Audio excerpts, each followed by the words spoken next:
Vous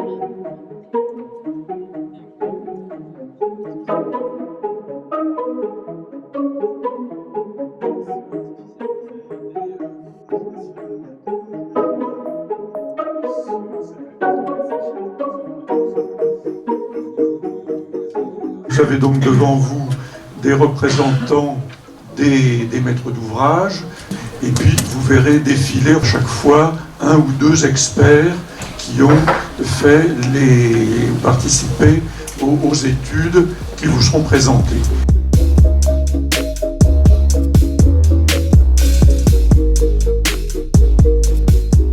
On a en second groupe un enjeu, donc les papillons de jour, avec une autre espèce assez emblématique du territoire des Landes de Gascogne, qui est le Fadet des Lèches.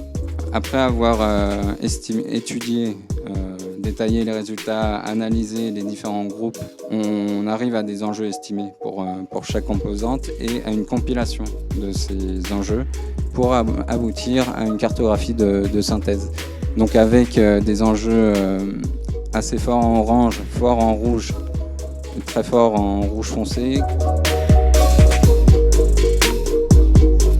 On voit par exemple le stockage batterie qui a toujours été, lors des différentes présentations, présenté le plus à l'est du site pour être le plus proche du raccordement. Eh bien, elle suivrait la même logique, vu que vous voyez ici qu'elle a été légèrement reculée par rapport à la limite de l'aire d'étude pour s'implanter sur une zone modérée et non pas sur une zone assez forte.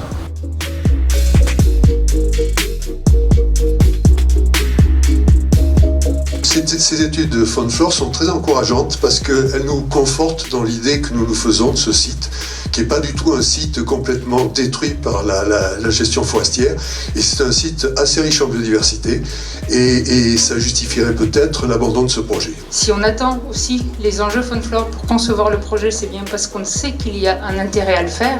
Donc ma question pose sur la pondération des critères, et finalement au bout du compte, quel sera le poids donné à la biodiversité. On a été sur le terrain, on a pris les pratiquement 2000 hectares de forêt. On a regardé à quel stade était le peuplement, comment a été gérée cette forêt.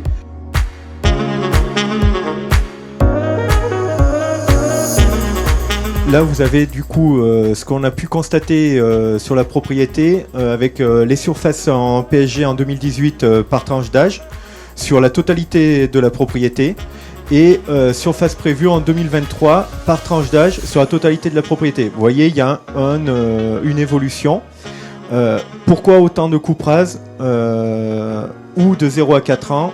Parce que tout simplement, on est encore dans les phases de restructuration après la tempête de 2009. Je vous rappelle, cette forêt a été très impactée par la tempête.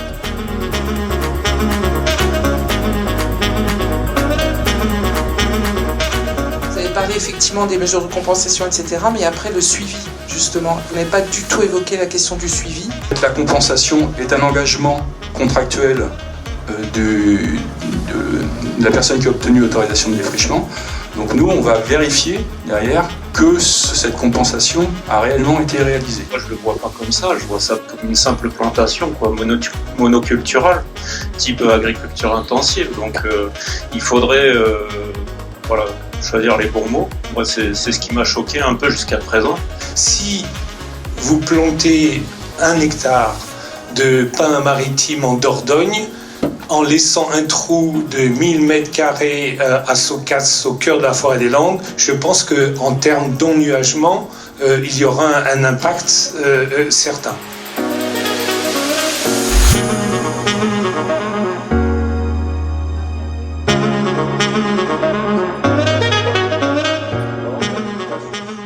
On va vous présenter des graphes et beaucoup de chiffres.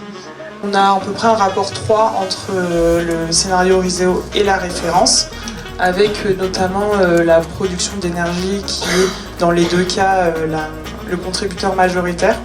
Et on a vu que quand les courbes se croisent, en fait, ça veut dire que le tailshell qu'on aurait planté au moment de l'installation du parc, il aura à ce moment-là accumulé autant de carbone que le parc aura perdu à cette date-là.